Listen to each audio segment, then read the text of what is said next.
नीट प्रकरणामध्ये मात्र दिवसेंदिवस आरोपींच्या प्रॉपर्टीची कसून चौकशी केली जात आहे।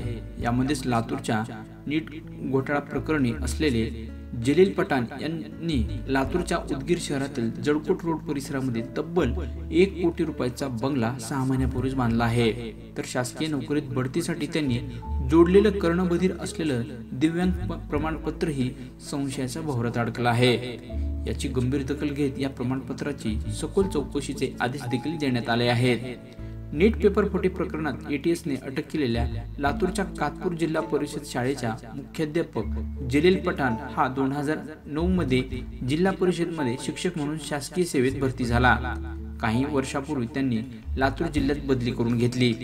प्रथमत अहमदपूर आणि नंतर लातूर तालुक्यातील कातपूर येथे मुख्याध्यापक म्हणून रुजू होतो। नांदेडच्या एटीएसने त्याला अटक करताच लातूर जिल्हा परिषदेचे मुख्य कार्यकारी अधिकारी अनमोल सागर यांनी त्याला मात्र निलंबित केला आहे। त्याचा पदभार काढून घेण्यात आला असून निलंबित काळात त्याला निलंगा पंचायत समितीमध्ये हजेरी देण्यास देखील सांगितलं आहे।